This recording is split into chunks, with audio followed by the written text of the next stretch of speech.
Kit की आवाज़ नहीं आएगी जब तक आप मैंने प्रॉपर नहीं लगाया, और जब किट की आवाज़ हो जाएगी तो मैंने प्रॉपर लग चुका है। अब इसमें हम फिल्टर को कनेक्ट करेंगे,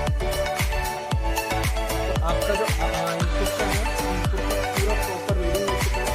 उसको आपको जो इसका जो इनपुट का है फिल्टर के साथ इसे पकड़ना है, इसमें आपका क्लियर पानी है। अब इसका जो आउटपुट है वो किस तरीके से कनेक्ट किया जाएगा मैं आपको बताता हूँ। आउटपुट के लिए सबसे पहले आप आउटपुट में ये वाला कनेक्टर इसके साथ कनेक्ट करेंगे, वो इस तरीके से, और जब तक ये कनेक्ट करना है जब तक ये स्लिप होना बंद ना हो जाए, उसको प्रॉपर तरीके से कनेक्ट करना है। अगर आप इसे प्रॉपर तरीके से कनेक्ट नहीं करेंगे तो पानी जो है वो नीचे से बहने लगेगा, इसलिए इसके कनेक्शन प्रॉपर होना सबसे जरूरी है। और इसको जो कनेक्टर है उनको प्रॉपर तरीके से कनेक्ट करेंगे।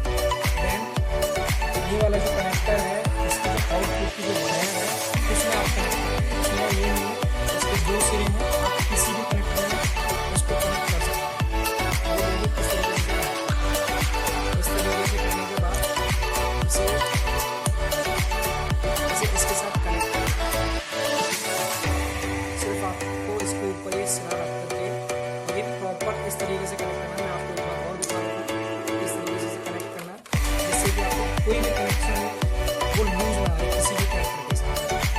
जब तक कनेक्टर के साथ आपके कोई भी कनेक्शन लूज रहता है तो मशीन जो है प्रॉपर तरीके से वर्क नहीं करेगी।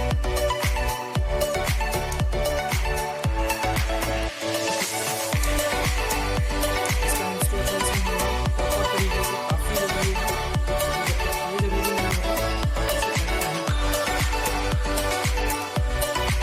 ये इसकी गन है, इस गन को जो इस वायर के साथ कनेक्ट करेंगे इस तरीके से।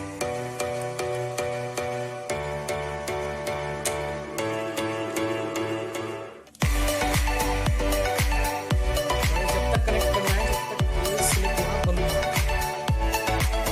मैं आपको पहले ही बता चुका हूँ अगर आपके कनेक्शन प्रॉपर नहीं होंगे तो आप इसका प्रॉपर तरीके से यूज नहीं कर पाएंगे। अभी इसमें जो सबसे जरूरी चीज़ है मैं आपको बताना चाहूँगा कि अगर हम इसे इस तरीके से इसमें लगाना चाहेंगे तो वो नहीं लगेगा।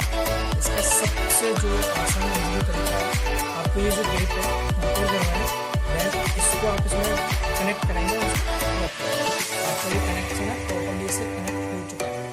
अभी हमारी जो कार वॉशर मशीन है, हाई प्रेशर वॉशर मशीन है, ये काफ़ी तरीके से